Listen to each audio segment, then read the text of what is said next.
international conference devoted to diaspora, and the title is Movements and Moments, Yesterday and Today. So we'll be speaking about Ukrainian diaspora in North America, in Canada and the United States, and maybe some other places all over the world. His Eminence, Archbishop Metropolitan Boris Gudzak, inaugurated the conference last night, and he made a, I thought, very brief but very informative and really moving statement about the current affairs. And among other things, I liked very much that he underlined the importance of Ukrainian studies, specifically at Columbia University, which he liked very much. So there are 6 panels. The first is ours. And panel number 1 is called Redefining Diaspora. There are 3 presentations to be made. One by Natalia Hanenko-Friesen, and her topic is the title of her presentation is From Ethnic Minorities to a Global Community, Redefining Ukrainian Diaspora in the Current Era of Globalization. The second speaker will be Viktor Satsevich, and his topic is the settlement trajectories of post-1991 immigrants from Ukraine to Canada. So we have 2 speakers who will devote most of their attention to Ukrainian diaspora in Canada and some other places. And our last speaker, but not least, of course, is Oleg Volovina, who is an expert in Ukrainian diaspora, in Ukrainian politics, but he devoted, as far as I remember, most of his time and attention to Holodomor, and definitely that is also be discussed today. His topic is Ukrainian diaspora in the US data-based evidence on the characteristics and its relationship with Ukraine and American society. Well, we have CVs of our distinguished speakers in our booklet, so I'll very briefly give a few details, and then we'll proceed to our work.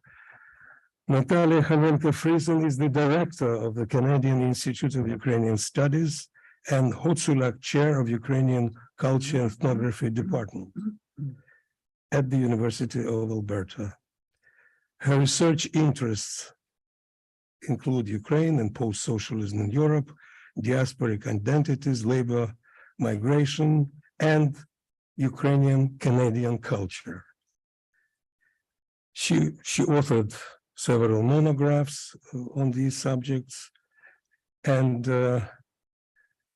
she also co-edited 3 collections that were published recently.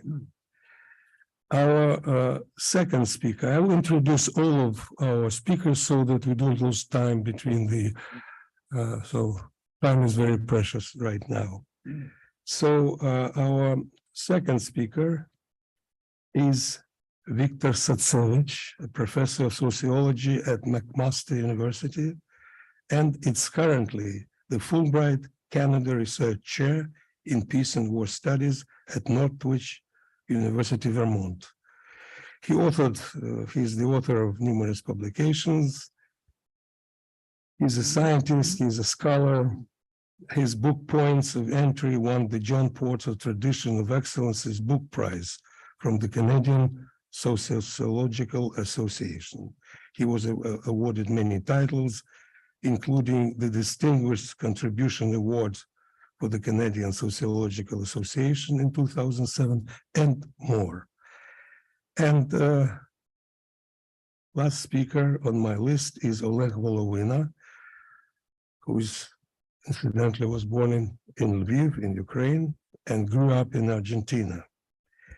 He has all the necessary degrees, starting in mathematics from National University of Buenos Aires and Master of Sociology, Statistics, and so on. He has taught at many institutions, universities, specifically University of Florida, Western Ontario, North Carolina, Chapel Hill, and he's a fellow at the Center for Slavic, Eurasian, and Eastern European Studies at the University of North Carolina. He's a recipient of many awards. He is a full member of the Shevchenko Scientific Society and the founder and director of the Center for Demographic and Socioeconomic Research on Ukrainians in the United States. His latest publication is Atlas of Ukrainians in the US. He's also vice president of the Ukrainian Association of North Carolina. So this is the presentation. I'll give the floor to our speakers, and the first will be Natalia Hanenko-Breslin. You have the Thank floor. Thank you, Valerie. I'll disclose it. Just a minute.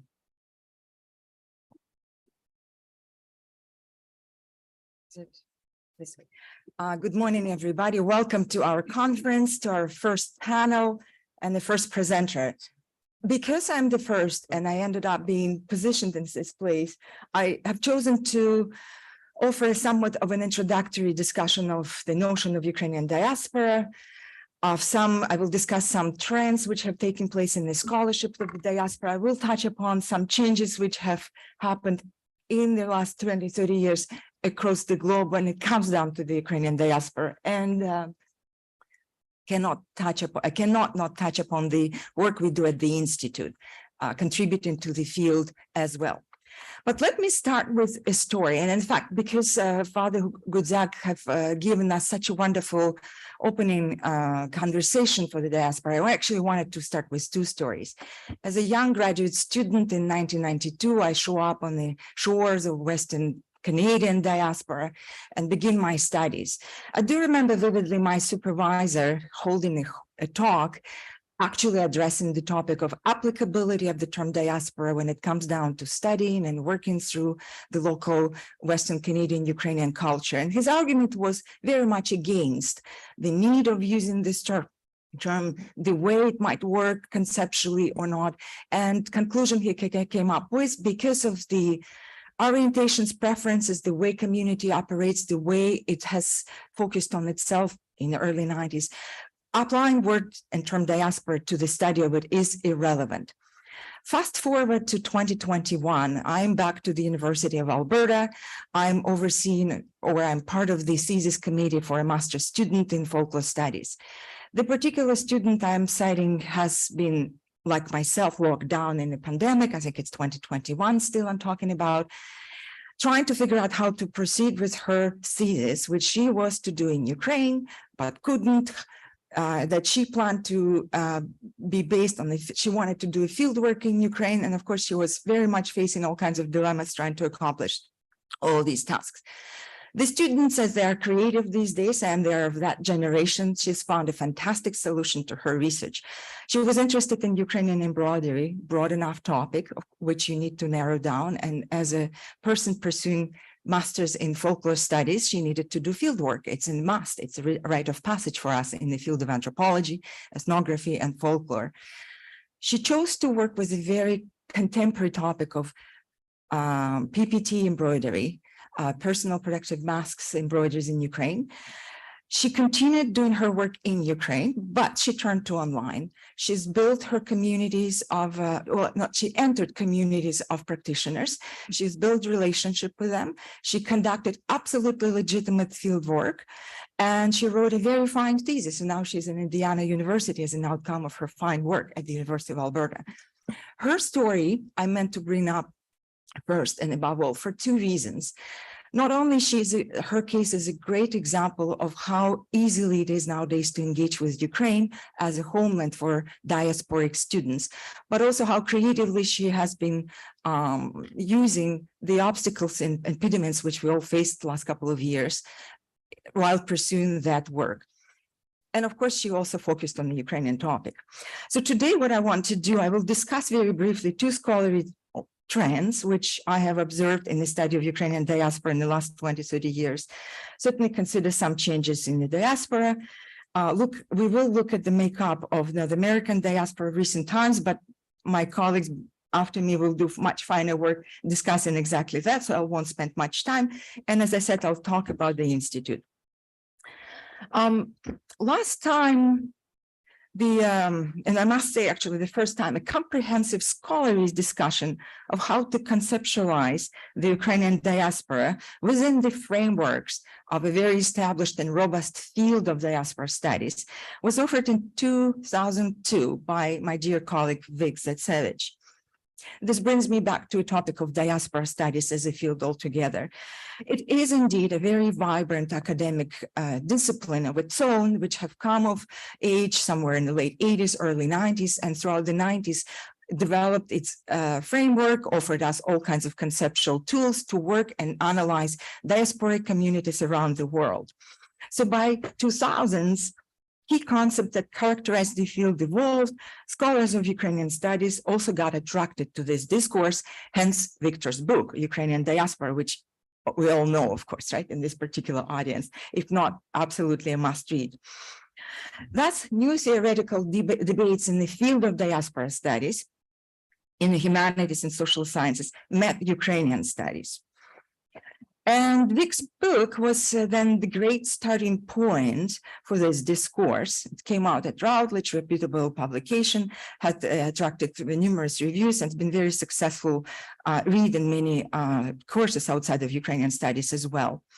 But since then, we have seen other research that engaged with theoretical foundations of the diaspora studies and placed Ukrainian material in the focus of it.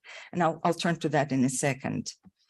So in this field, when academics speak of diaspora, they refer to global multi-vectored, multi-directional diffusion, dispersal of a particular culture. And the important idea is that cultures get transplanted via different migration processes to a new territory, but importantly to more than one new territory, hence the dispersal, but to many others. Importantly, of course, scholars focus indeed on global dispersal, global presence, rather than on one particular ethnic community in a given culture. And within the field of Ukrainian diaspora studies, we can speak, therefore, of two broad trends that can be observed in the literature of Ukrainian diaspora over the last 20 to 30 years. And let me speak of the first trend. The first trend represents scholars preoccupied with historical documentation of diaspora's involvement. This is something we're probably very familiar with. Scholars would continue to focus on history of diaspora, history of its individual communities, geographic distribution, institutional makeup, demographic trends, sociological trends, and so on and so forth. This is a very important work. It's been happening for a while. The 80s and especially the 90s have seen the bulk of work coming out. It is a field which we can refer to as quantitative and descriptive in its core, but of course there are many other examples which will challenge these very narrow definitions of that trend. So many publications, as I said, have come out in the 90s. We have seen also the establishment of research centers, especially in Ukraine. And needless to say, mostly it's well represented in North America and in North American scholarship. After all, Canada, Ukraine are very powerful actors and agents of diaspora out there in the world. Perhaps the book by Anne Pavlichko, which has come out in 1994 in the University of Toronto Press, it's a very solid volume, represents and showcases that kind of scholarship consisting of individual articles focusing on individual communities, again, geographies, histories, and so on and so forth. But like many other books which have come out at that period, that work wasn't really synced yet with the diaspora studies itself. And of course, we know fantastic scholars also have contributed to this discourse in Ukraine. Yevtuch, Popek, Cherneva. We can go back on this continent, reference other scholars who will be talking after me. Oleg Volovina has done fantastic work in that period as well. Marcus, and so on and so forth. But this is also where the book by Vigzatsevich comes in, because indeed that's probably the first, in my estimation, first time we've seen this sustained engagement with theory of diaspora studies. And this book is grounded both in theory and practice, and it indeed is a departure from the previous discourse. It brings much light on the dynamic and inner profile of actually global Ukrainian diaspora.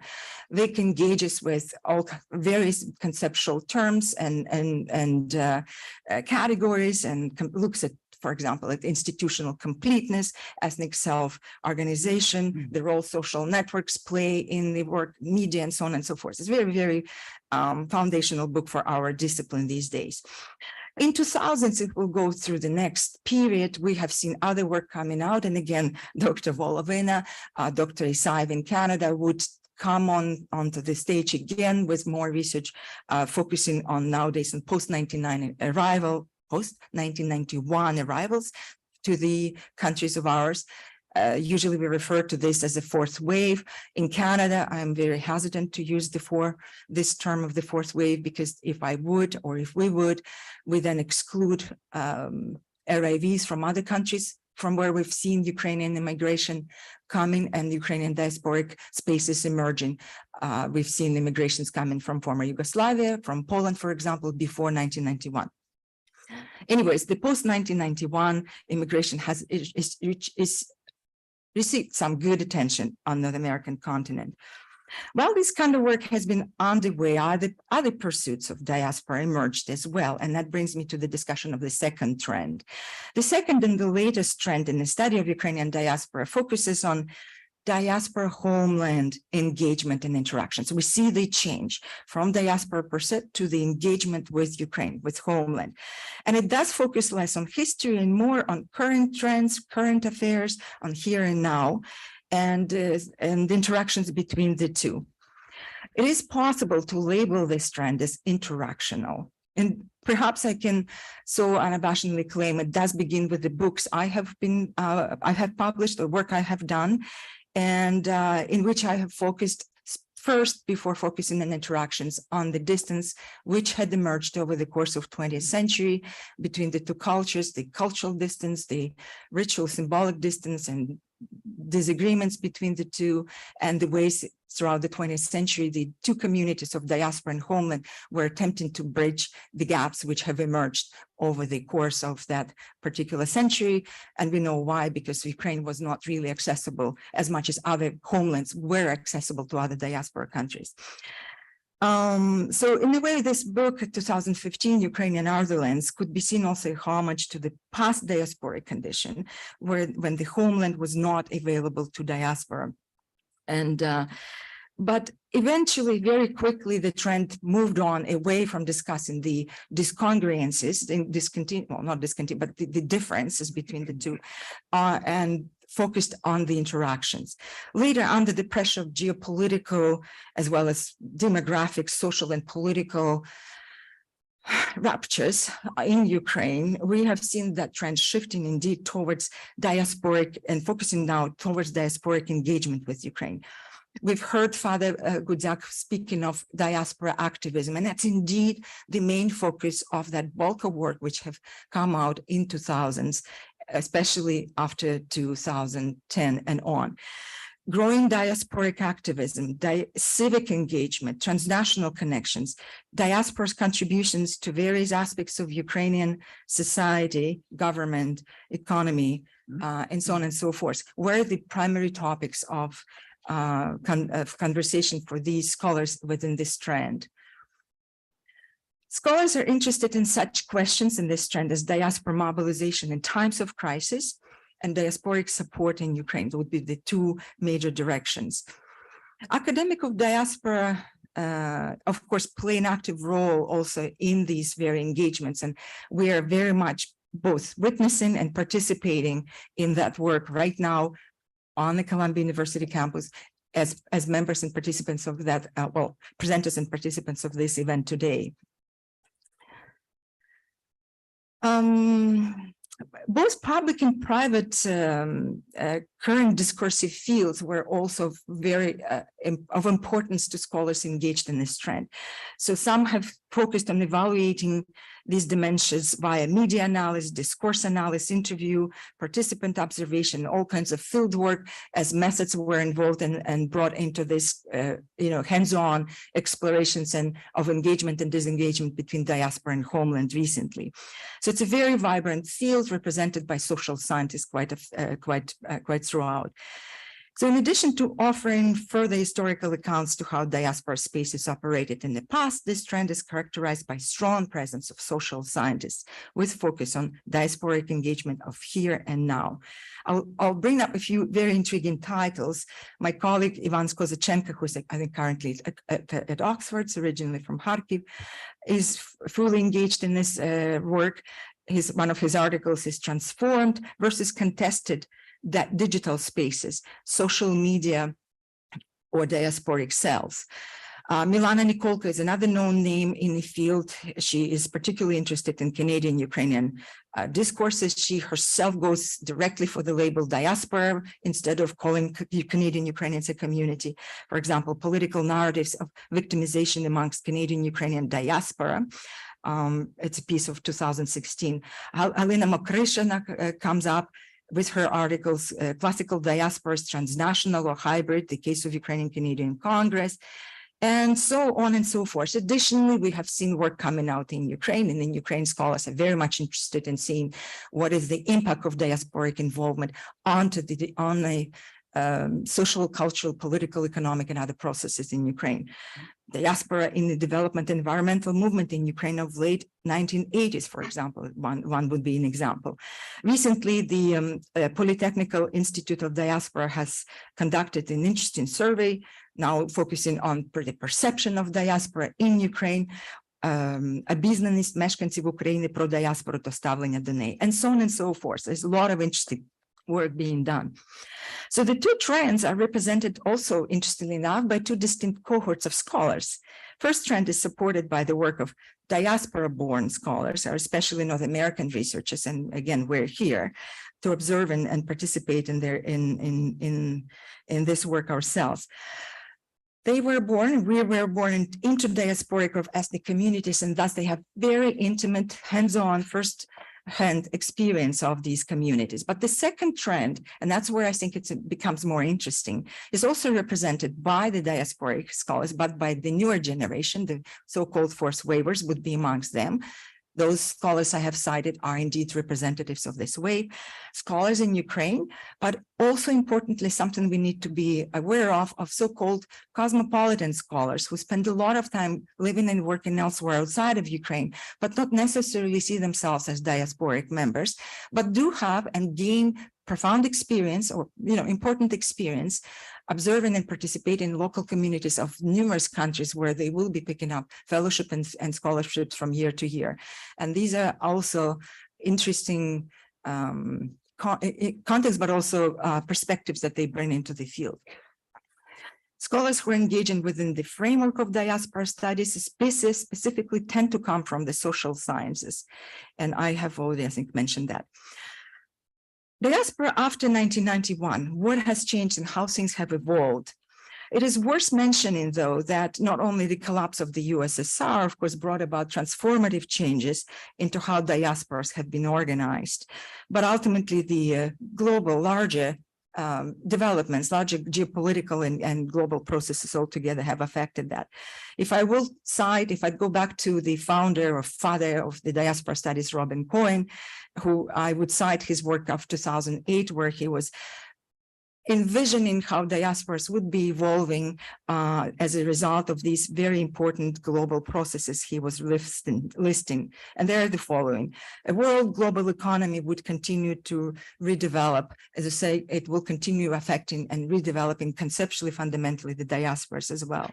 Forms and patterns of international migrations would keep changing, and this is exactly what we've been seeing. Global cities, importantly, would become logistical hubs for the global traffic of goods and ideas. And then importantly, he brings all back to identities. Social identities would become more, my favorite word of all, deterritorialized. And when social identities become deterritorialized, they become nimble, fluid, and adaptive, and changing and situation-based. Obviously, if we look back at the case of Ukrainian diaspora, we understand these were the processes that affected Ukraine, in addition to what we know as causes and context in which Ukrainian diaspora emerged within the Ukrainian history itself. So Ukrainians certainly have been affected by those. Ukraine entered the global flows by the 21st century. Migration from Ukraine had exploded. Kyiv had become indeed the global city. Other Ukrainian cities had followed. But importantly, here in diaspora, our typical capitals of diasporic engagement in Ukrainians have also been very actively receiving more newcomers and acting as global capitals, even along the lines of diasporic engagement. Such changes were expedited, of course, and most importantly, and that's what I'm adding to Cohen's list, by means of contemporary technologies of communication, which include social media. We all lived through the pandemics. We all now are well equipped and well familiar with, not familiar, but we're well trained in how to engage with the world without necessarily doing it in a physical way or by means of traveling.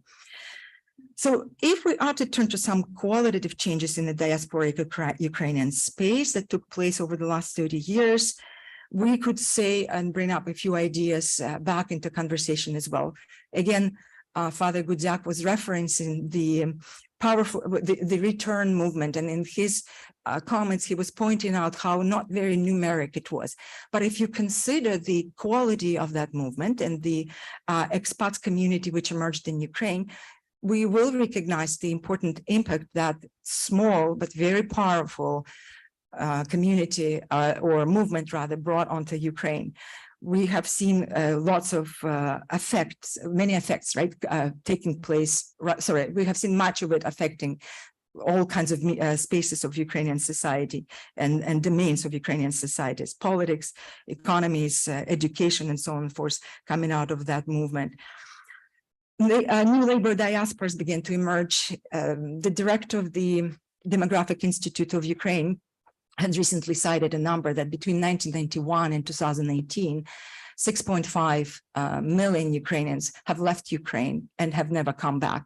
Calculations in demography are very complicated, but that's her way of pointing out this is our migrational loss. In addition to that number, 6.5 millions, she cites the number of 2.5 regularly working and as documented workers as labor migrants over the border of Ukraine, overseas or not.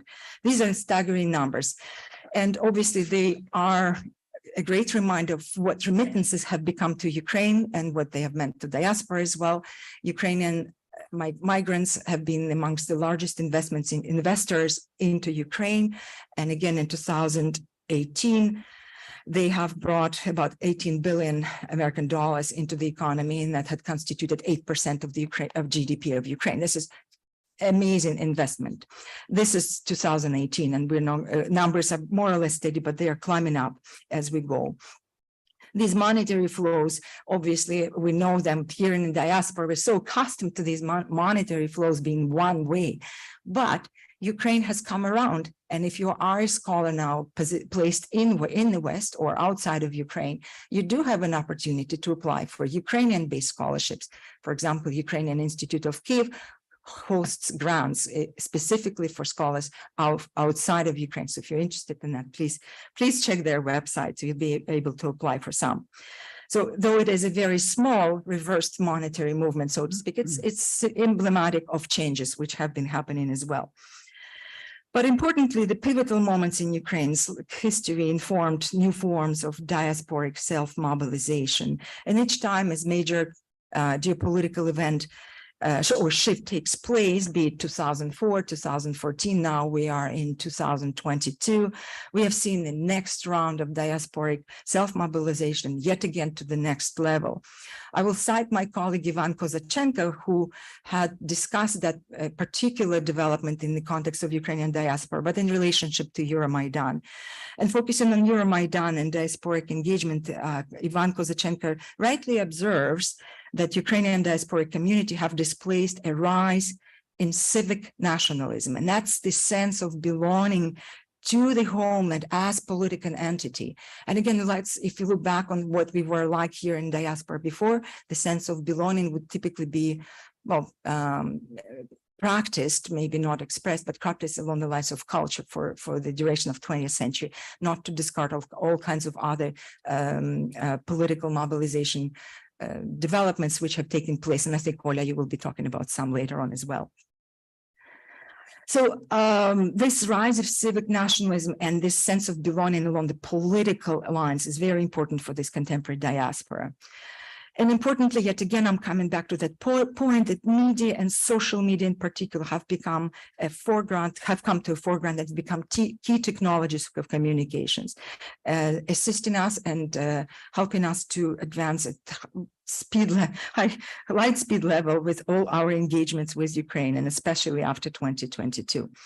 So, and I have put a few slides together now, if I can come back to them.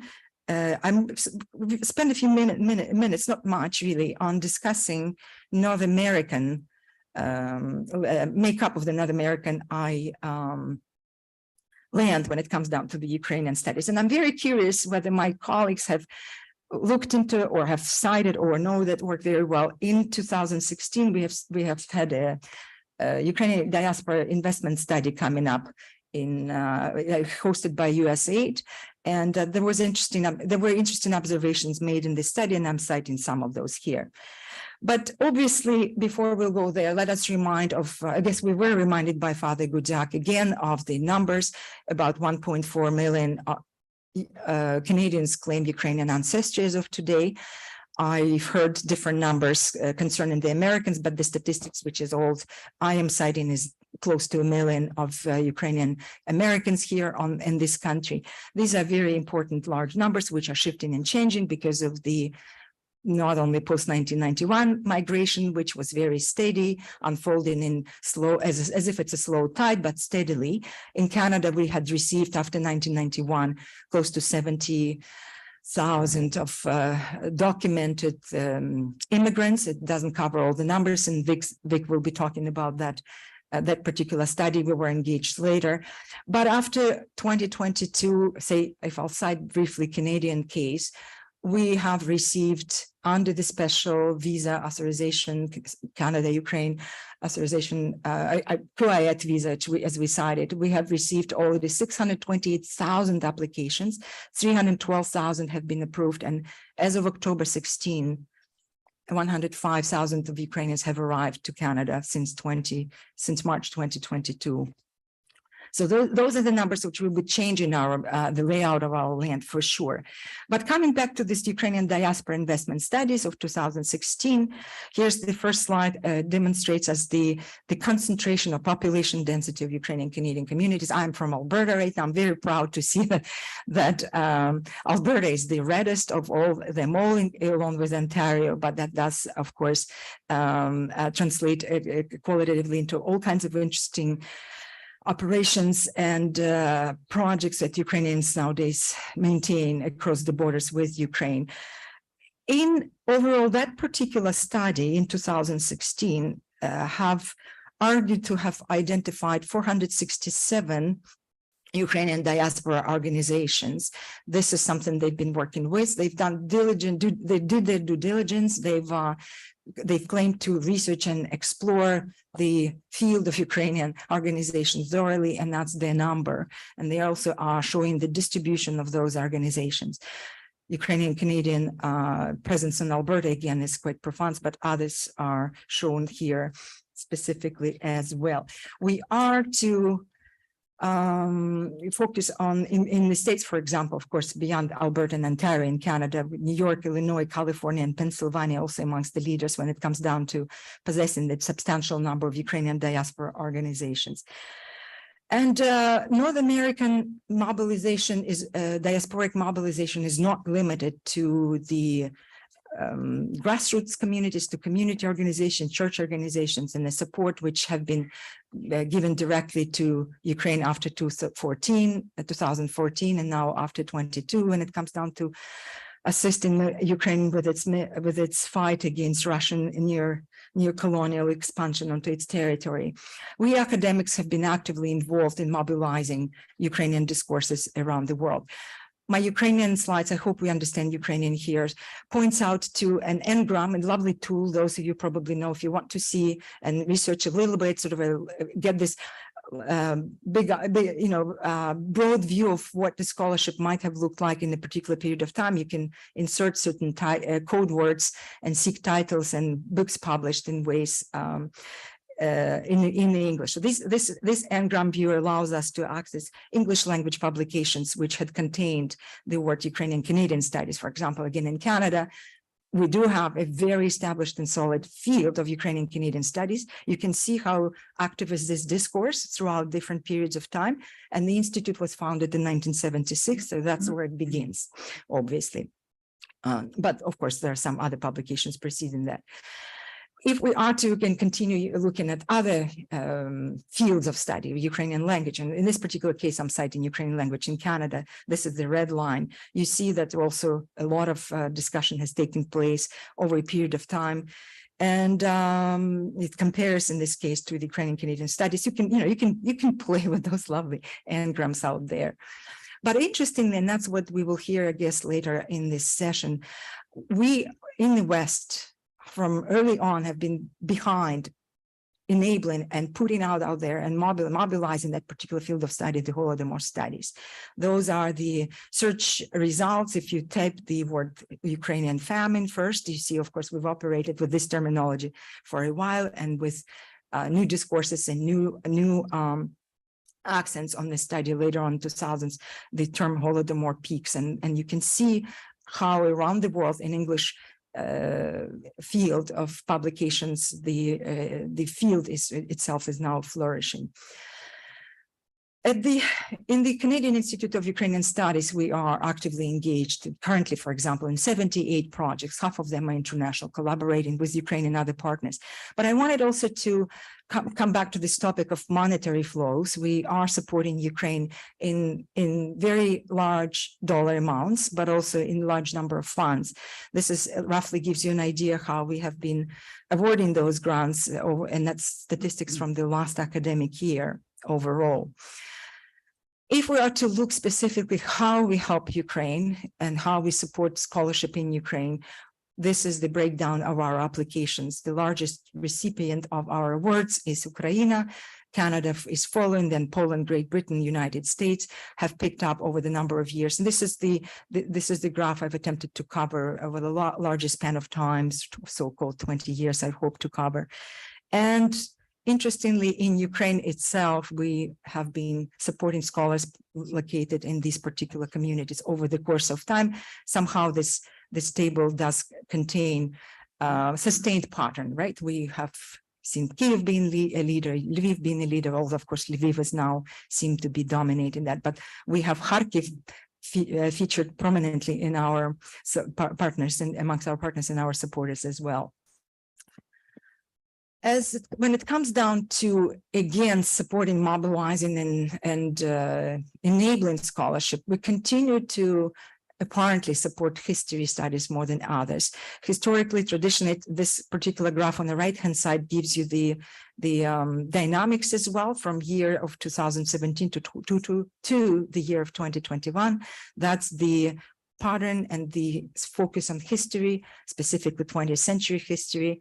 Contemporary Ukraine has increased. We do now also have research supported in economics, political science, gender studies, ecology, and some other fields are featured as well. The diverse field of our engagement is very much beyond that scope, and I'm not going to be spending much time discussing it.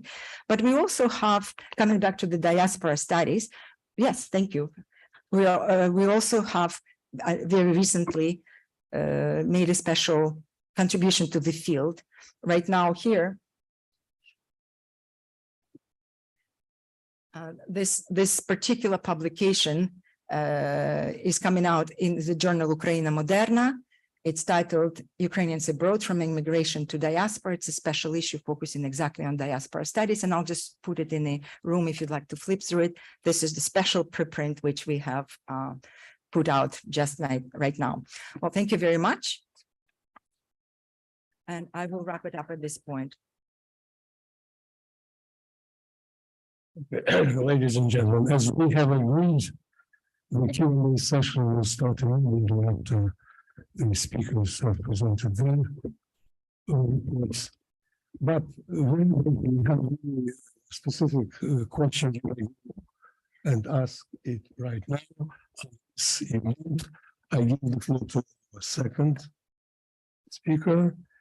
It's Victor Satsevich, and he will be speaking about settlement trajectories of post-1991 immigrants from Ukraine in Canada.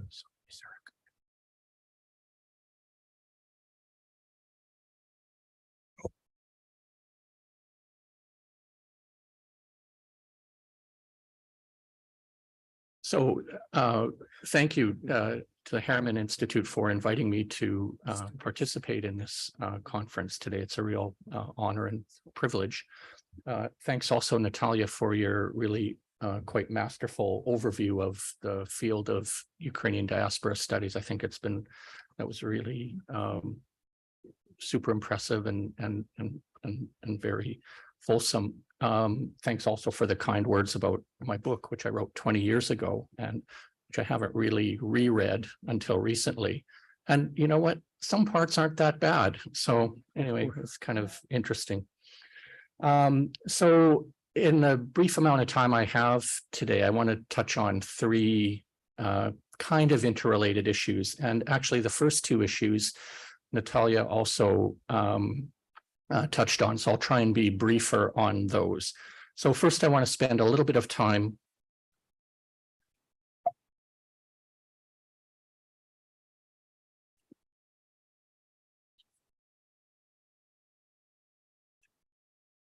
which one do I do? This one? First, I want to spend a little bit of time trying to untangle how we define and measure diasporas. And as I say, Natalia touched on that a bit. I want to give you a really short update, which basically reiterates, again, some of the things that Natalia also talked about. But then third, I want to give you a bit of a glimpse into some of the work that my colleagues and I, including Natalia, have been doing on the settlement trajectories of post-1991 Ukrainian immigration to Canada. And we've been using quite a novel data set to try and unpack some of that. So Natalia spoke a little bit about the issue of remittances on the part of Ukrainians to Ukraine. And a few weeks ago, I was on a Zoom call with a couple of people who work for Global Affairs Canada. And it's the current Department of Foreign Affairs and International Trade. That's their current name. And they were interested in the issue of post-war reconstruction in Ukraine, what Canada might be able to contribute, but also what role that remittances on the part of the Ukrainian diaspora in Canada might play in that process. And one of the first questions they asked was, well, how large is the Ukrainian diaspora anyway? And this seemingly simple question also has a seemingly simple answer. The Ukrainian Canadian Congress says that it represents the interests of one of Canada's largest ethnic communities that is just short of 1.4 million people, as Natalia mentioned. And globally, the Ukrainian World Congress claims to represent the interests of over 20 million Ukrainians in the diaspora. And just for comparison's sake, the Irish government suggests that the Irish diaspora could be anywhere in size between 28 and 40 million in size. The Scottish government, with its diaspora policy, kind of hints that and suggests that the Scottish diaspora could be anywhere between 70 and 80 million in size. The Indian government more modestly claims that its diaspora is about 18 million in size. So many organizations, governments, claim large numbers as part of their diasporas. So I'm not sure how the Ukrainian World Congress arrives at the 20 million figure, but in Canada, the number 1.4 million is basically derived from the ethnic origin question on the Canadian census. And I don't want to go into the weeds too far on the census, but basically what the Canadian census asks, and where that 1.4 million figure is derived from, is the question, what were the ethnic or cultural origins of this person's ancestors? And so Canadians can respond to that question with as many origins as they think are relevant to themselves and their family histories and identities. So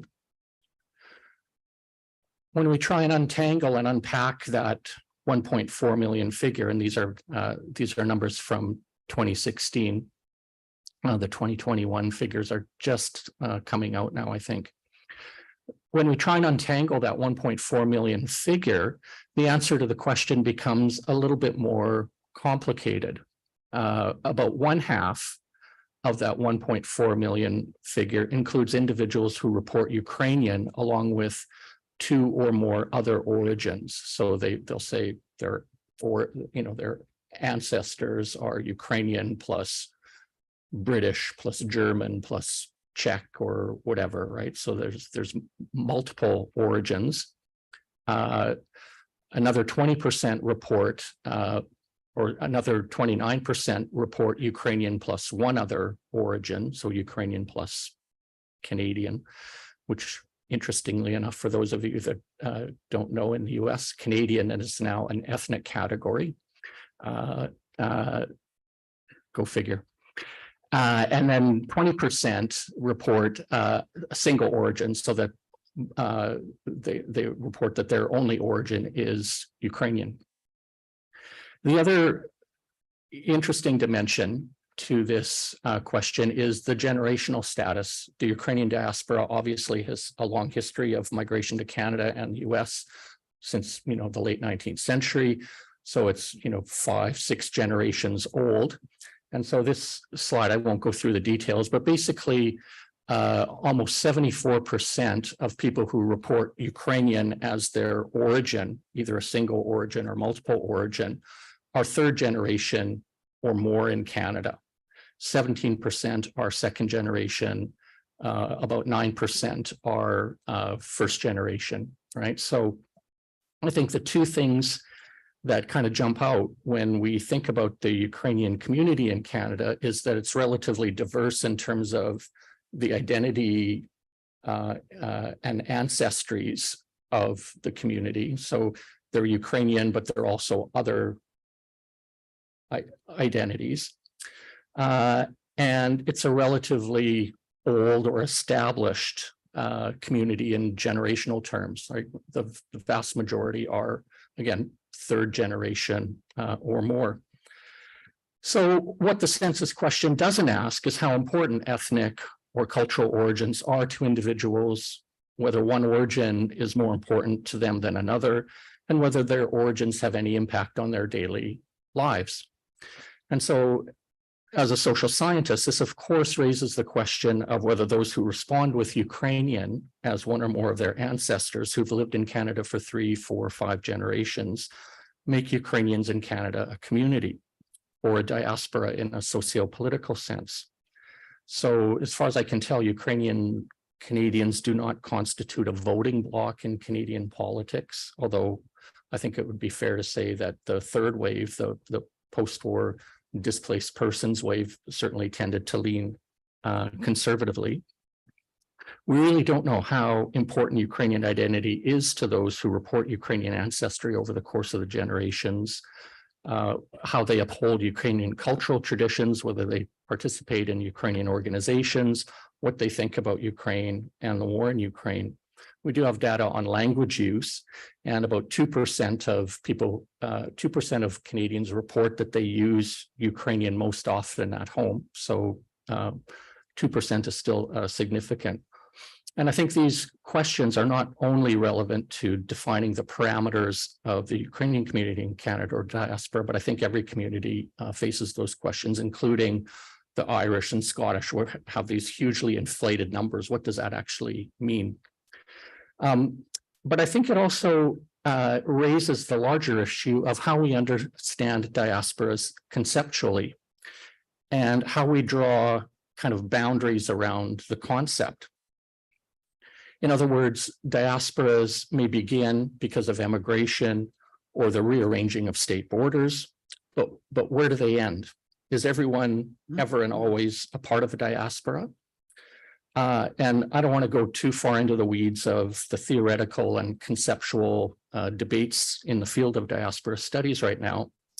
But back in 2005, Rogers Brubaker asked whether diasporas are things in and of themselves that can be quantified by census data or compilations of immigration and emigration statistics, or whether it's better to think of diasporas as, or should be thought of as sets of claims, practices, idioms, and stances. And his question, I think, is really quite relevant to our discussions here today. And the question is, to what extent and in what circumstances do those claimed as members of a diaspora actively adopt or passively sympathize with diaspora projects? And so I think, to state the obvious to this group, there have been many circumstances in Ukraine, but also in North America, that have provided the fuel for diaspora projects. Chernobyl, Ukrainian independence, the Orange Revolution, Maidan, the annexation of Crimea, the separatist conflict in Donbass, and now the full-on war. And all of these constitute, I think, moments for diaspora projects to emerge. So clearly numbers are important, and I'm not discounting the importance of demography and trying to document the parameters, numerical parameters of diasporas. But I'm a big fan of how questions as well. Whenever I have a PhD student, I always encourage them to think of what is the how question that you're really asking. And so I think the questions about how real people who've made their lives in places like the US and Canada and other places, how do they mobilize to form alliances? How do they engage and support the ancestral homeland and come together during times of crisis? But also, how do people disengage from these diaspora projects or not engage with diaspora projects? But also, and thirdly, how are these diaspora projects sustained over time when the crisis passes that often provide the fuel for these diaspora projects? So to me, I think those are also questions, I think, that obviously are going to be discussed here, but be interesting to hear more about. Okay. Very quickly, I wanted to just kind of update and give you some more details about Ukrainian immigration to Canada since 2022, or in 2022. Canada instituted something called the Canada-Ukraine Authorization for Emergency Travel Program in March of this year.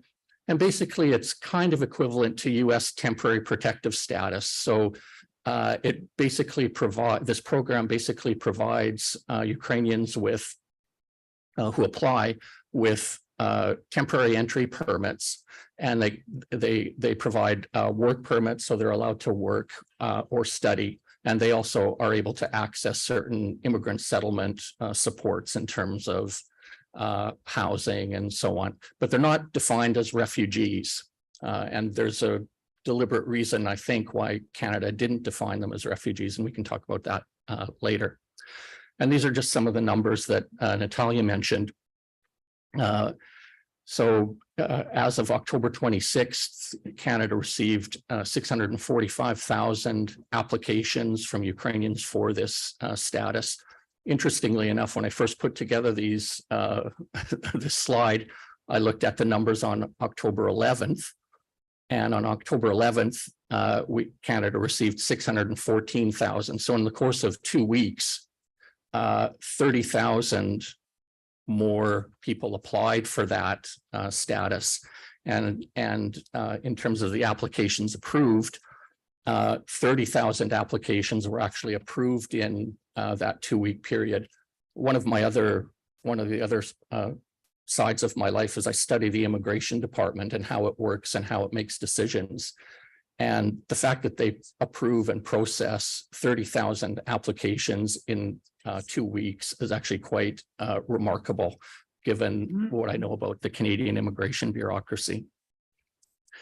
And as Natalia mentioned, there's about 108,000 individuals who've actually arrived in Canada under this program. So we can talk about that a little bit. Okay, so here's the new part.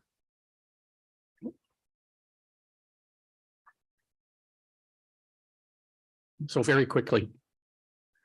So as Natalia mentioned, what we're doing at McMaster and the University of Alberta and the University of Saskatchewan with colleagues there is we've undertaken a study of post-1991 immigration to Canada.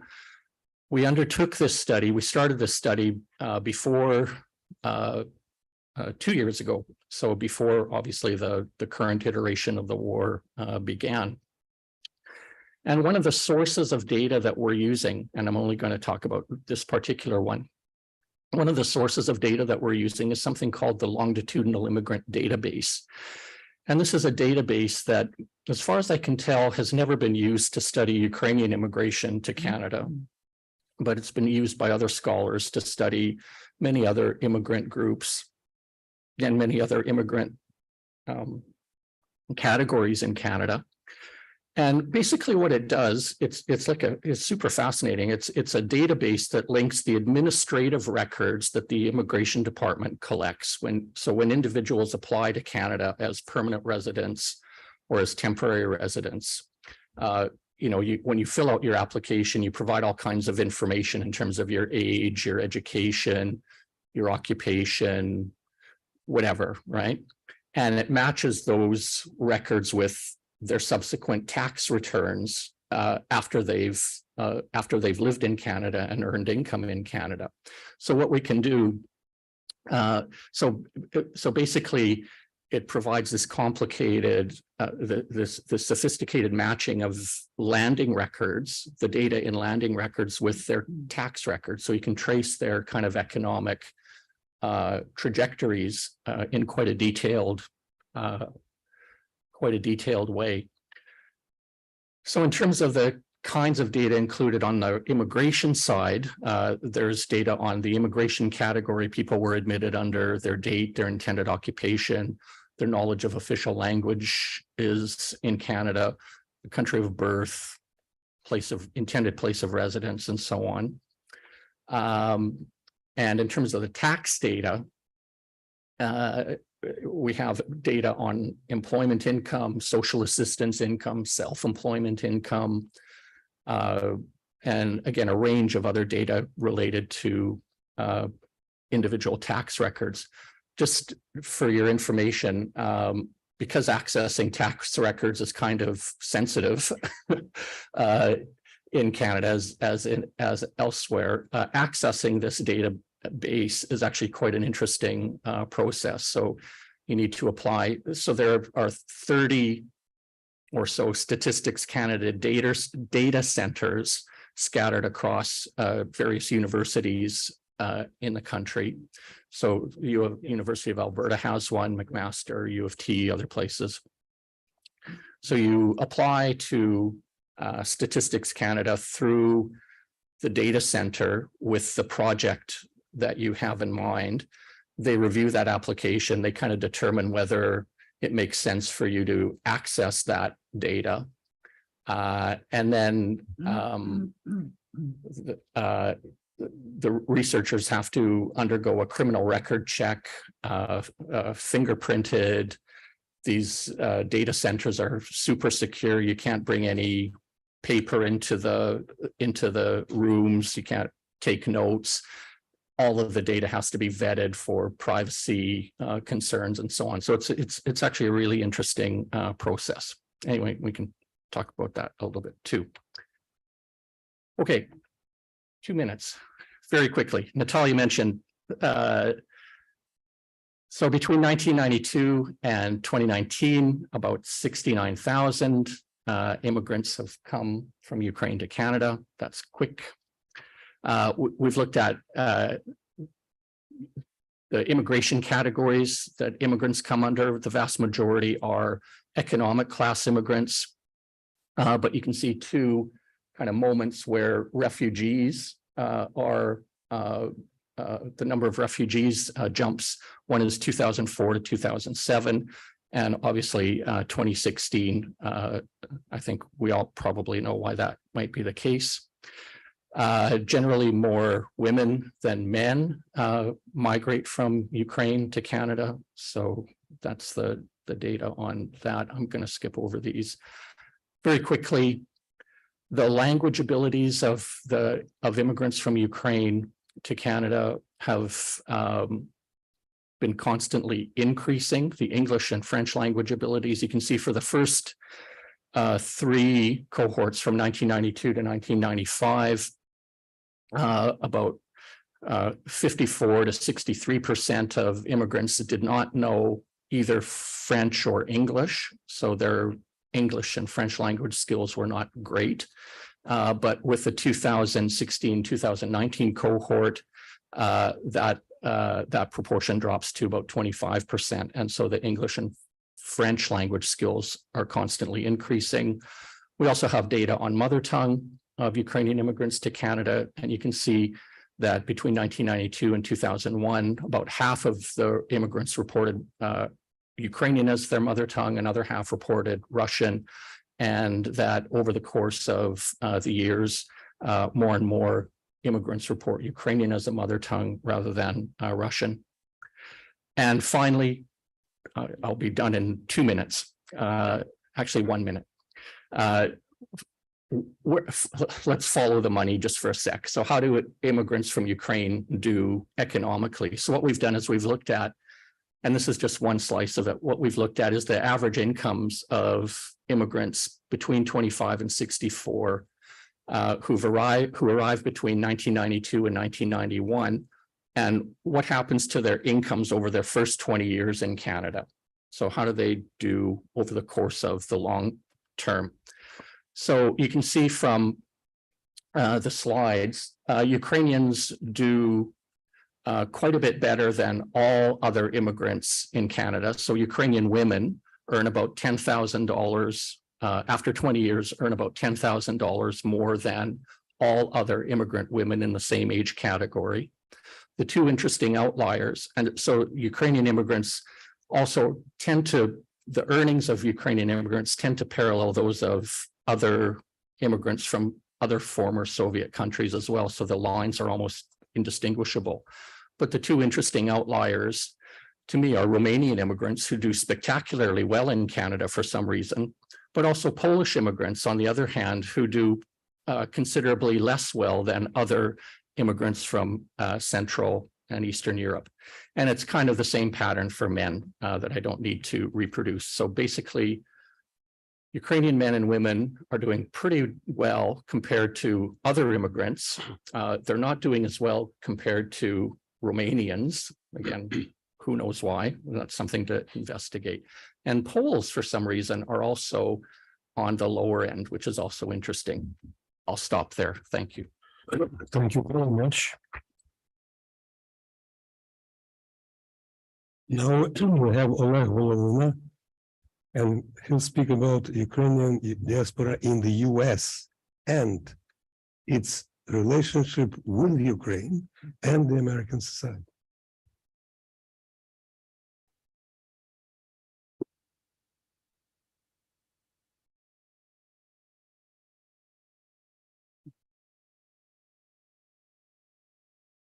Good morning to everybody. I would like to congratulate the organizers of this conference. It's very timely. It's about time we take stock of the Ukrainian community in the United States and Canada, because there are new demands, new challenges, and we need to think about long-term strategies, and this will provide a very good background for that kind of exercise.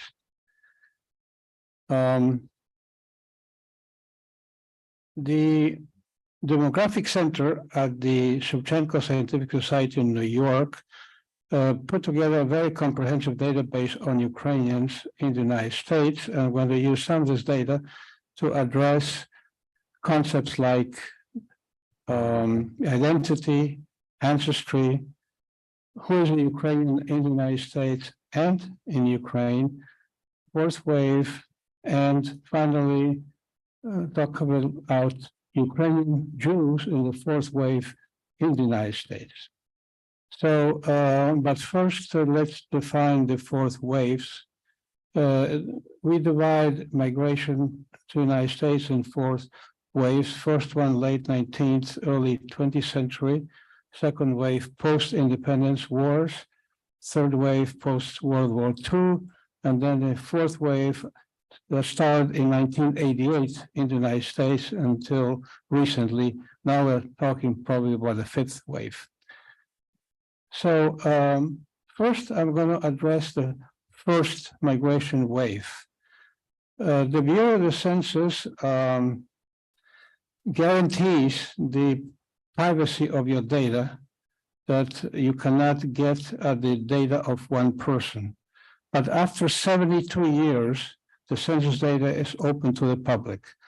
So we have downloaded the 1900, 10, 20, 30, and 40 censuses, full records, 100% of every person living in the United States at that time. And there are 4 questions related to immigration in those censuses: place of birth, language spoken, mother tongue, and year of immigration. Not all questions were asked in all the censuses, but gives enough information to do very original analysis on the question of identity formation of these migrants that came to the United States at that time. So on the question of where were you born, if we take the answers of Galicia or Ukraine, the percentage among those people that said Ukraine in 1900 was extremely small. But it went to 15% in 1910 and gradually increased. So all the immigrants that said either Ukraine or Galicia as place of birth, 82% said that they were born in Ukraine by the year 1940. Now we have the question of what language do you speak in the 19th census? And among the 3 answers, Ukrainian, Little Russian, and Ruthenian, we see that practically nobody said they speak Ukrainian. 9% said they speak Little Russian, and 91% said they speak Ruthenian. So we have this just one cut in 1 year, 1910. But then we have a question of mother tongue for the 1920, 30, and 40. And we see in 1920, more than half said that they speak Ruthenian. Now, the mother tongue is Ruthenian, and 46% the mother tongue is Ukrainian. But we see again this very rapid transition by the year 1940 of all these 3 answers. 99% said that the mother tongue was Ukrainian. In order to get a better grasp of this dynamics, I looked at the immigrants in the 1930 census and the distribution of these 3 mother tongues by year of arrival. Already in 1880, more than 60% of all the immigrants that arrived in 1880 said their mother tongue was Ukrainian. More than 30% Ruthenian, and very few Russian.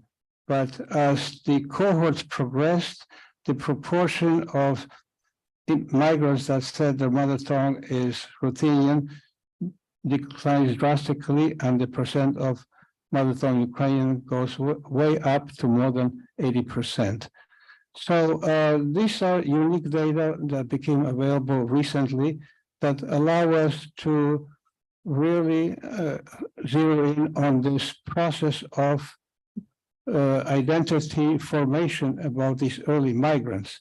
And one of the key questions is to what extent conditions in Ukraine were changing as time progressed, or these migrants came from different areas at different times, or as the saying goes, they became more Ukrainian after they came to the United States, thanks to the work of the Narodny Soyuz and other organizations that were already very active at that time. Very interesting research question. Now, I'm going to address the question, who is Ukrainian in the US and how many are there, and the ancestry concept. In order to count members of a group, you need to have a criteria to decide, do you belong to a group or not? So we have two main criteria to define Ukrainians in the United States or any other country. One is the descendancy criteria, born in Ukraine or descendant of an immigrant from Ukraine. The other is self-identification, that answer Ukrainian to the question, what is your ancestry or ethnic origin? On the descendancy definition, I see basically only one advantage, because it's so subjective. It gives you the freedom to come up with large numbers that may be attractive to some. But I see quite a few disadvantages of this definition. First of all, born in Ukraine. Well, until 1991, there was no Ukraine as an independent country, except a few years independence years. Then you will not find Ukraine listed on any statistical system before 1991. And as we saw, the first group of immigrants, they were not sure about their country of birth, language, identity. These things were not crystallized yet. So that's one set of disadvantages. And then we have descendants of immigrants. Well, in some cases, like in Canada, as you saw, we have data on second generation. But I'd be curious how they estimated the third plus generation, because there's no data. It has to be based on quite a few assumptions.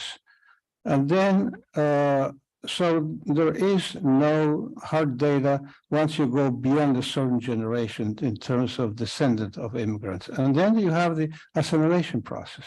Every migrant group, after a certain time, assimilates. Let's take one example, intermarriage. If a single migrant from Ukraine came to the United States, married a non-Ukrainian, his children will be half Ukrainian. Then the next generation will be 1/4, 1/8. Question is, when do you stop counting them as migrants according to this definition? On the other hand, the self-identification definition has quite a few advantages. First of all, we have the data to apply that definition. Starting in 1980 census, we have the question, what is this person's ancestry or ethnicity? And that same question has been repeated every census until today. And then underneath that question, you have examples of possible answers of ancestry, and Ukraine is listed as one of the examples, so that helps in terms of what people answer. Now, this question allows you to record one or two ancestry, not like in Canada where you can record as many as you want, but it captures intermarriage. And it's objective official data, so it's hard to question that it's biased in that sense. Now, there are some disadvantages. Number one, the answer is a personal choice. You can have a Ukrainian that decides to answer something else, and we have no control over that. Then, on persons of mixed marriages, if your mother is Polish and your father is Ukrainian, we can claim that person as a Ukrainian, and the Poles can claim that person as a Pole. So you have double counting of these persons in that sense. And by the way, the order in which these two are listed, as we shall see, are very important. And very important, this definition misses most of illegal immigrants, because I am sure that when they were faced with a questionnaire of the census of a survey, most of them were afraid to answer those questions, because they were afraid that the government would get hold of that data and knock at the door in the middle of the night and kick them out of the country. So this basically captures mostly legal migrants in the United States from Ukraine.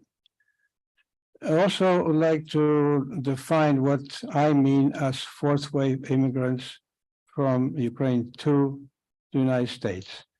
These are persons born in Ukraine who migrated to the United States after 1987, because the migration in the United States started in 1988, and we'll see why.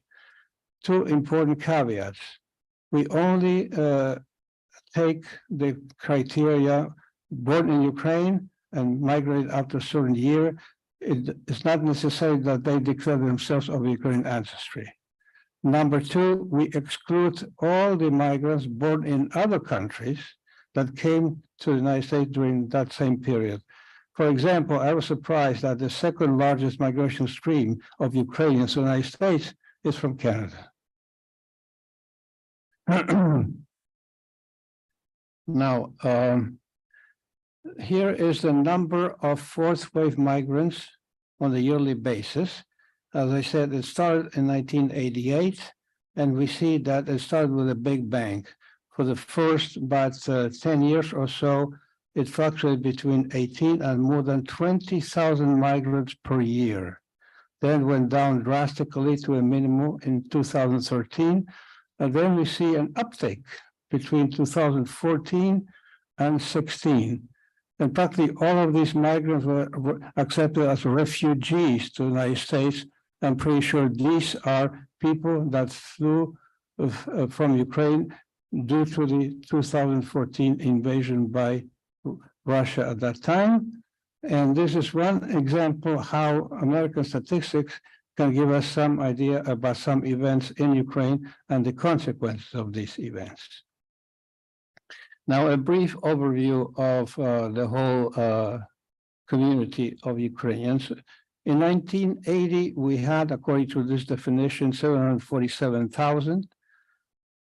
10 years later, slightly less assimilation process, but in 2000, it jumps to 1 million.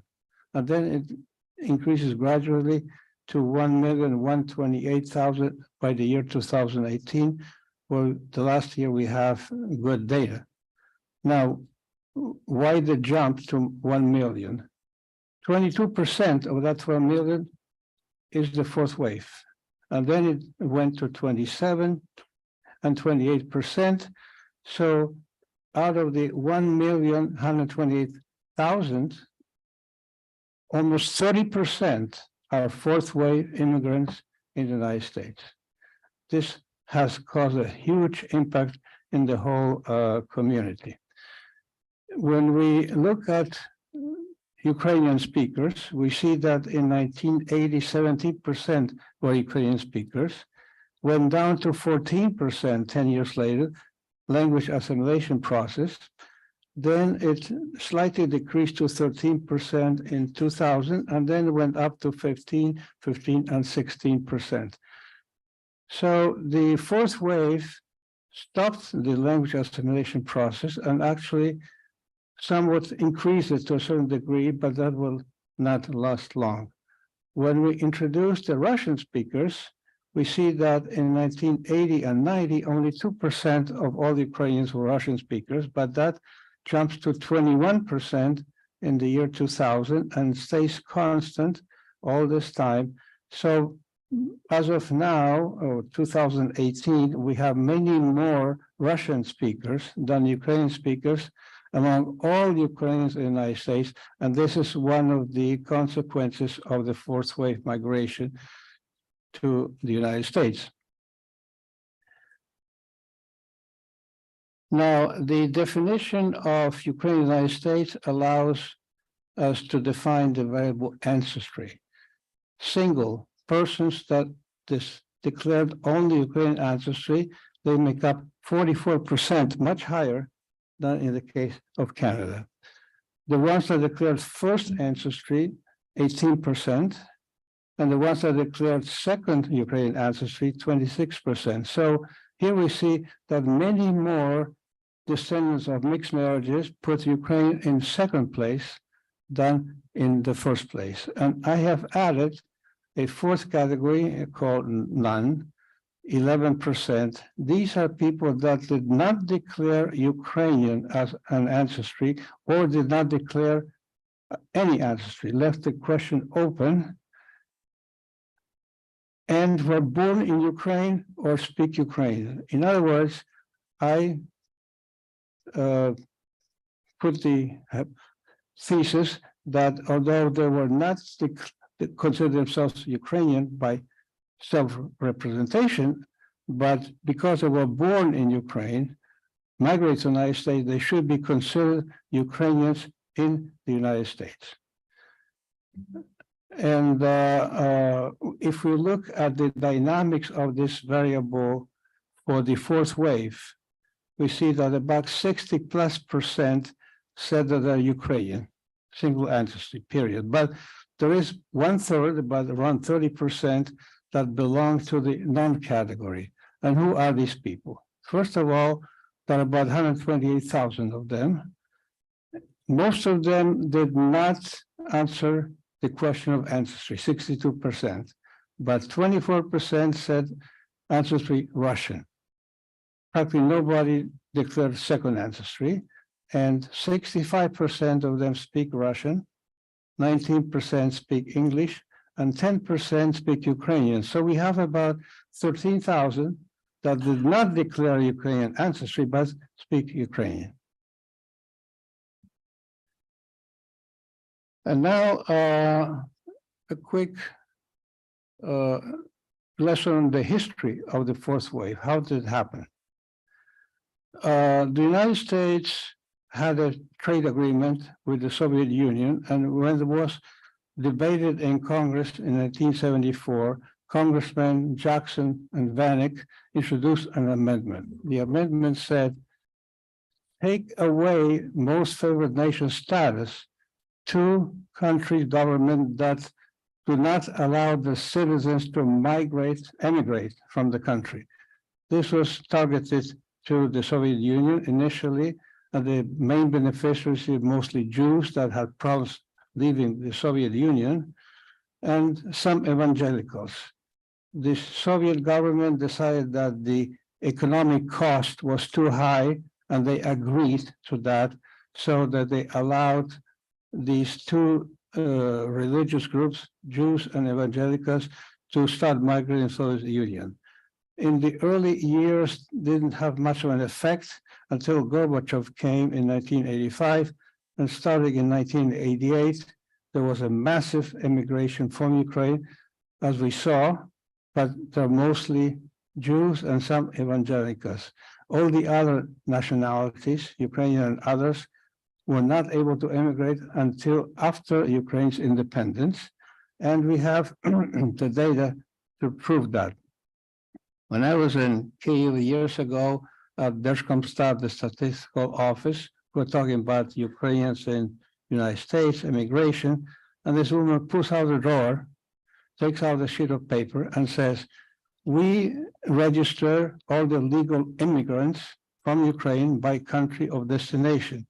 But for some reason, in 1994, we added information about nationality of the immigrants.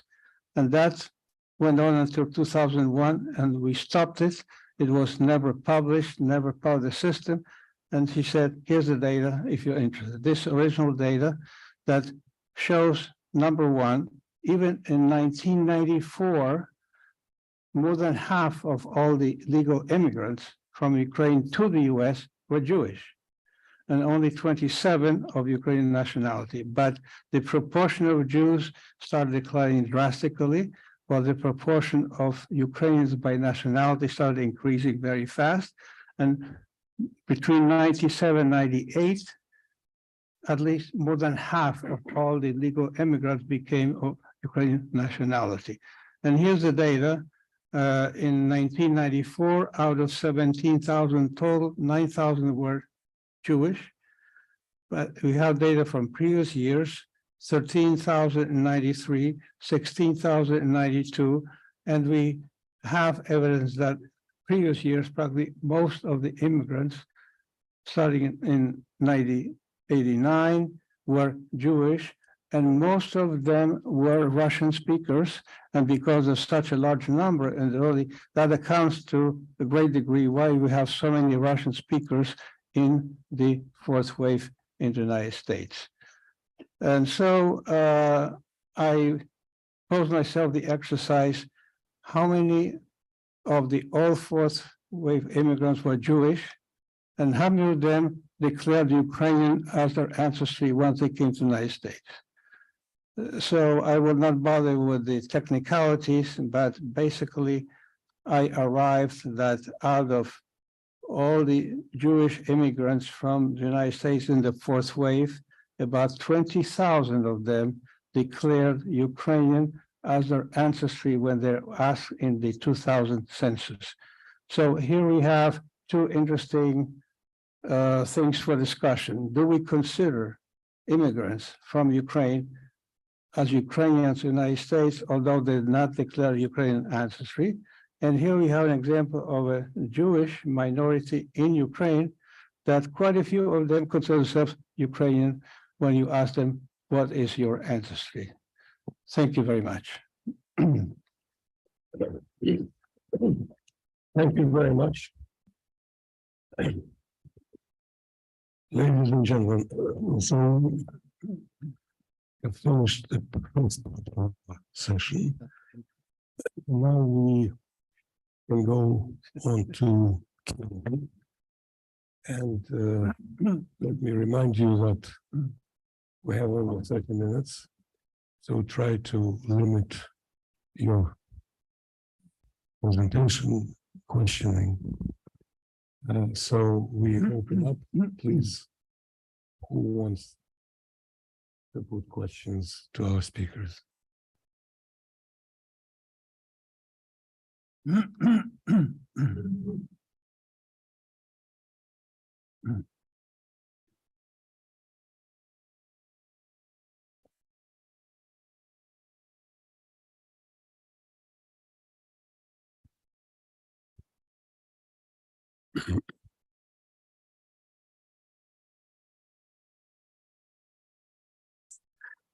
Sorry about that. Thank you very much for your presentations.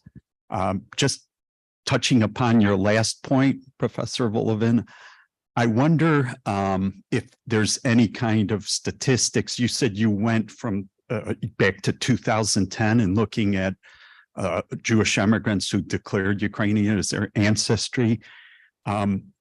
Is there anything from the 2010 or 2020 census indicating that that's risen? And the reason I ask, and granted, this is very anecdotal, but friends of mine who are Jewish in DC, granted, many of them are involved in Ukraine.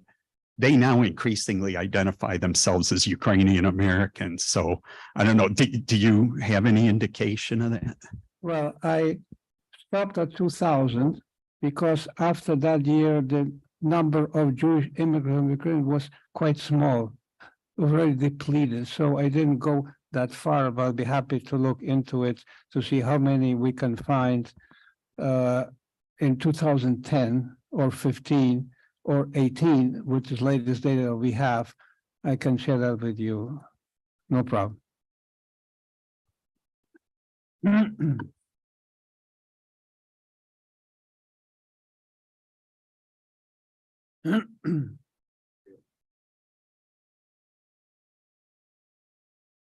I have one question online, I believe.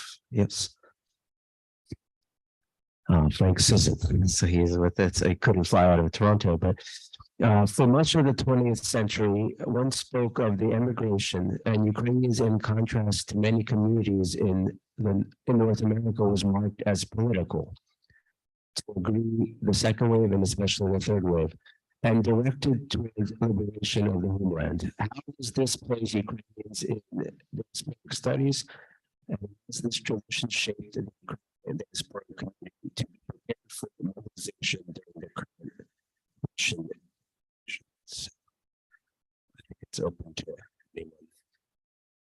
Yeah. Thank you, Frank, for the question. And it's truly is a sad thing you're not with us.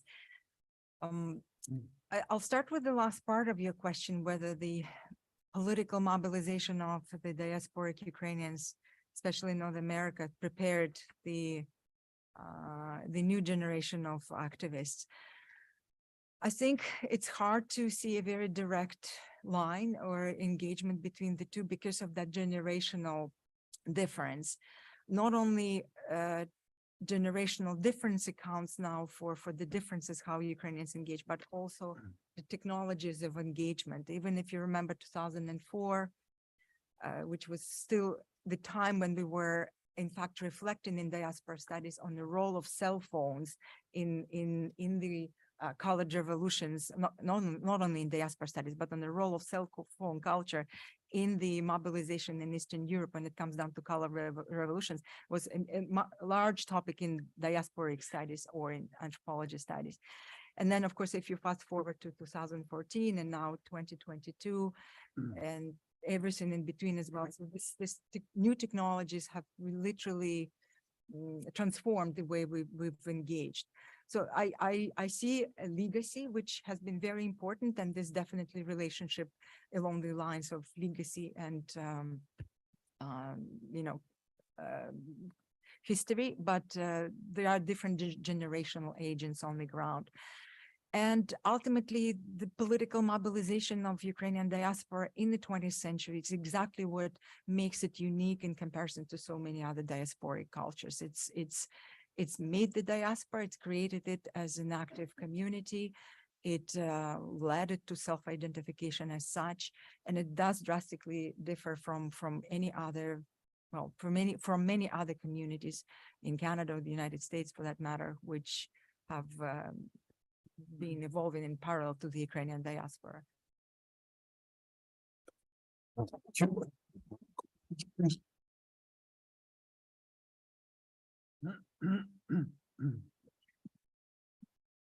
So thank you very much for your very interesting presentations. I have a question for perhaps all three of you.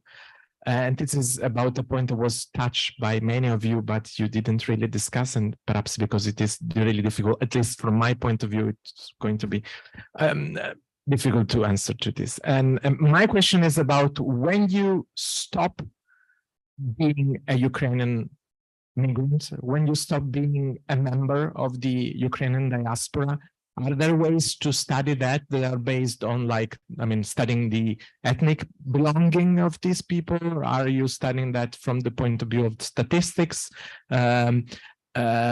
Because how do you consider those cases where this kind of belonging is not that well defined by a border? I'm thinking, I'm Italian, for example. I wouldn't consider any American Italian as Italians.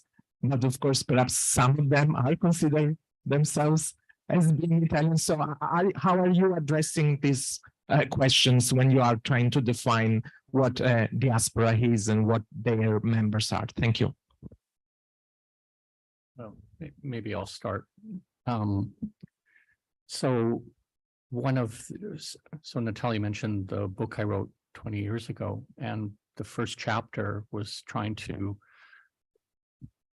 kind of answer that basic question. And it was probably the hardest chapter to write because, as I say, you know, in many ways, diasporas begin as a result of migration or the rearranging of state borders, but is being a member of a diaspora, is that like an essential condition that you're kind of born with as a result? So where do they end? I don't have a great answer to that or a simple answer to that. And, you know, there's a really terrific sociological concept called symbolic ethnicity that I think is, you know, might be relevant to this discussion. So, you know, the notion of symbolic ethnicity refers to kind of individuals who report that they have an attachment to an ancestry, Ukrainian or German or Latvian, but it doesn't really mean anything in their everyday lives. It's a symbolic commitment to, yes, I am this, but they may not speak Latvian, they may not do Latvian things in their everyday lives or Italian things, or the attachment to their heritage is largely symbolic. They'll cheer for soccer teams during the World Cup. But beyond that, in terms of, the more meaningful parts of their lives and diasporic engagements, knowing the language, becoming part of organizations, becoming,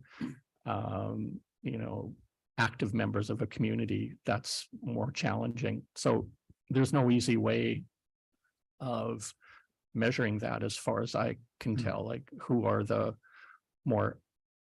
symbolic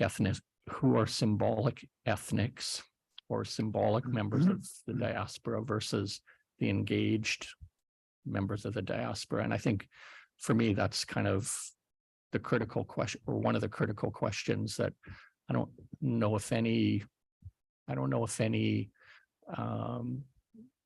research on other communities, whether Ukrainian or Irish or Scottish, are, have answered that one. So it's. Thank you. If I may, from the statistical point of view, the answer is very simple. We have the question, what is your ancestry or ethnicity? And people say Ukrainian. What that means, we don't know. But we can use that to count how many Ukrainians there are according to that definition. But it's very important to distinguish between that number and the diaspora. The concept of diaspora is much smaller, much narrower, that the total number of people will count that say they have Ukrainian ancestry. The whole literature on that, and there are different definitions of what diaspora means, and Natalia mentioned some of them, but the basic component is there's supposed to be some kind of activity with organizations, the culture, whatever. The field is still fighting, grasping with that concept. There's no consensus, but your point is well taken. What does it mean? And the answer is we don't know. There have been attempts to measure that by small interviews. You get people and you talk to them. What does it mean? Are you engaged in the community, etc.? And there's some studies being published at that. But the general question, as far as trying to pinpoint the diaspora, that's an open question in my view. Thank you. And thank you for the answers and for this wonderful question, of course. And I would start with pointing out that actually just a matter of perspective. Both are very much, the idea of ethnicity or being a member of ethnic community or being a member of a diaspora, just a matter of perspective and vantage point. If we are interested in the global dispersal of Ukrainian culture, it's much more of a useful term for us to use the term diaspora, because that's where it brings us back to the scholarship of diasporic studies and puts it on a map of other research done. But if you are to live and practice your culture in the community, and I've spent a lot of my time living and working in the western part of Canada, say Western Ukrainian community, you would notice how it's very localized, how it's self-centered oftentimes, even if it thinks of Ukraine, even if it supports Ukraine politically, culturally, in whatever period of time, in a symbolic way and practical way. The engagement is local and it benefits the local networks in the communities as well. I was thinking of a story when you were asking this question. Back in 2014, I lived in a smaller town than Edmonton of Saskatoon. It's a different province. And of course, at the time, we already had an established, very rooted, symbolic, ethnicity-based community or cultural community of its own, the Ukrainian Canadian community and newcomers. When the war started in Ukraine, newcomers and community have started fundraising. And how do you do the fundraising? By organizing events, suppers, concerts. And what is happening in this particular very practical moment is that you are Ukraine oriented. Your goal is to fundraise and bring dollars and support and buy helmets and vests, the bulletproof vest for Ukraine. But you are building a community locally while you're doing that. It was amazing to watch over the course of a year how the community itself gets reorganized, how many more agents and people have surfaced up, how younger or post-1991ers have entered the older networks. and how that whole mobilization benefited the local community. So that in that sense, it was ethnic community revival. And yet on the larger scale, of course, it was diaspora mobilization. Thank you very much.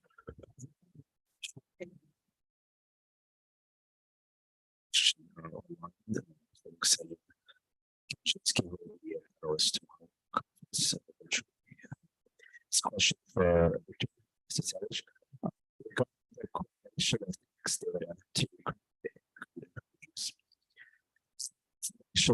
sectors these areas are employed in. So information about their level of charitable giving.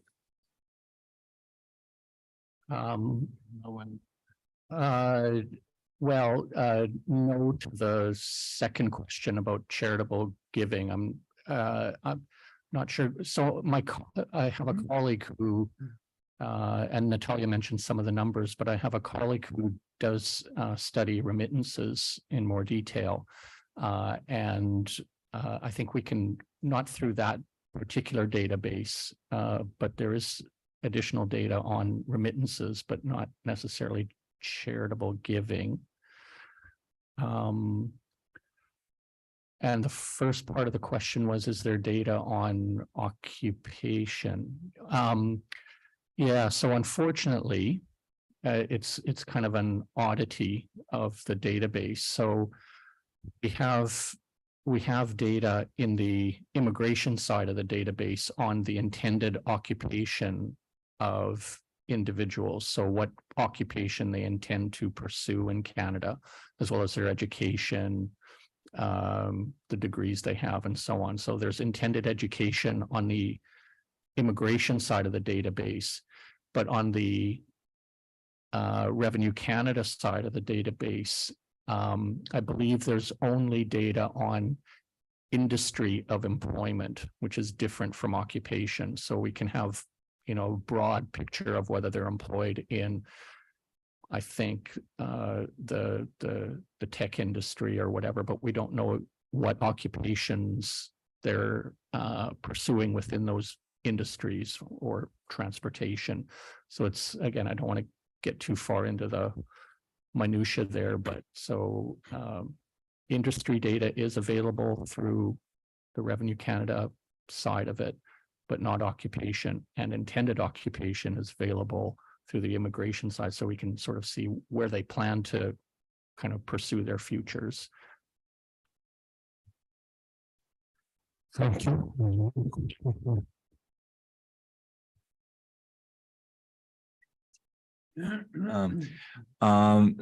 Do you have information? It's a question for everybody about the origin, location of these Ukrainian immigrants in all these waves. I assume that it will show us these dynamics of immigration and effects of the war, Russian aggression, politics in Ukraine. Do we have, because nobody mentioned this in your presentation? No, the answer is unfortunately no. Only have as country of birth of origin. We do not have region. That's why we cannot pinpoint. Like what I said, the uptake in 2014 caused by the invasion of the Russians in 2014, but the fact that because they're all refugees and the timing leads me to believe that these migrants were caused by the invasion and they came from Eastern Ukraine, but we don't have direct evidence of the region, unfortunately. No data on region, no. Yeah, just to I think that's true with the Canadian data as well. So the IMDb has data on country of last permanent residence, country of citizenship, and country of birth. But beyond that, I don't think we have the more granular data about region. I wonder if this new, speaking of post-2000, the immigration which is triggered now by the war, new round of the war, 2022, in Canadian case, do we have the information on the departing countries, though, if now we have migrants sitting in Western European countries waiting to come to Canada, maybe that is documented, but it's not going to help us to know where they have come from originally. And that's where, you know, anthropology, ethnography will come in, and surveys and case studies will answer that question, which we should be doing it. Yeah, I think that's true. The other part of the database that we didn't really have time to talk about is there's also data on temporary residents. So we have data on student permits, temporary foreign workers, and so on. But I expect that with the CUEAT, we'll start to be able to access data, more data about some of the demographic characteristics of them, and we might be able to actually get, you know, sort of transit data about transit countries as well. Yeah, we do have the same data in immigration statistics in the United States, students, temporary workers. We even have data on marriages with Ukrainian women, part of the statistics, and we have data on orphans adopted from Ukraine. Thank you very much. Yes, please. Oh, a short question. You mentioned occupation of Ukrainian diaspora. My question about in their involvement in political life in United States and Canada. How many representatives, if we have those data, are in local or national parliament or government? Thank you.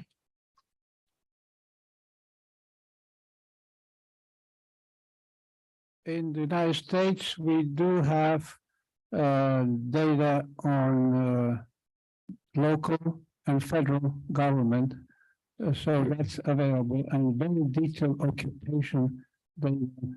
We can tell you engineers and doctors, so all that is in our database.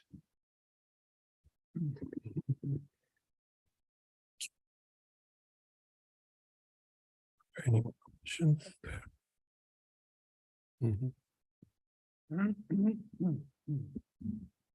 I'm just curious about anthropology and physical anthropology in particular, in the sense that there are databases now formed that contain genetic information from DNA sequencing, looking for certain markers on various chromosomes that can help identify, I guess it would be called the ethnic origin of the person that supplied the DNA.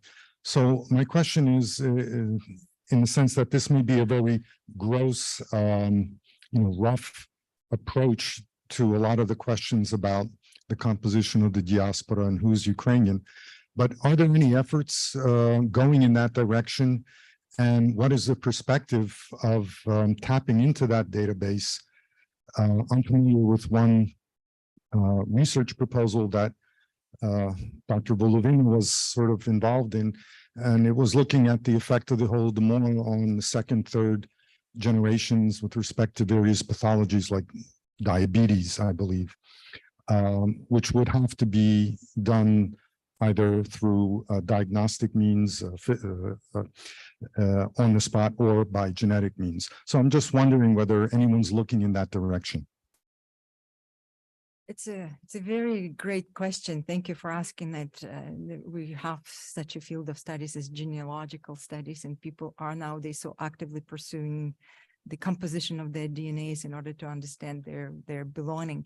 But we tend not to bring that sort of research in the domain of social sciences and humanities, because when we speak, and especially when we focus on the idea of identity and cultural belonging or personal association with one social or political entity or the other, is informed by so many other factors rather than, someone's understanding of his own or her own genetics. So it's just doesn't seem to be a productive enough conversation for the work we do in social sciences, to be honest. And I will leave it at that. In the United States, there is a commercial firm called Ancestry. You may have seen ads that they tell that they will give you data on your genealogical. They get the DNA and they tell you all the ancestors that I'm sure they have a very huge database, but I don't think they will make it accessible for research. If I may mention an anecdote, when I started looking at the old censuses, 1900, 10, 20, 30, we downloaded all the full records. Everything is there except the name was missing. So I called my colleagues at the census, says, hey, what are the names of these people? They started laughing. The Bureau of the Census sold to Ancestry the access to the names, so they're purged from the census records. So capitalism is alive.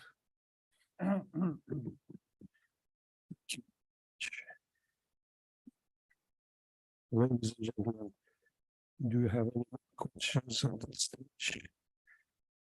If not, let me, on your behalf, thank distinguished speakers and thank them for really frank and really informative presentations. Thank you very much. Comment, please. If I may make a comment, in the back of the room, you have a stack of atlases of Ukraine's United States. They are available for everybody free of charge, complement of the Shevchenko Scientific Society. I would like make two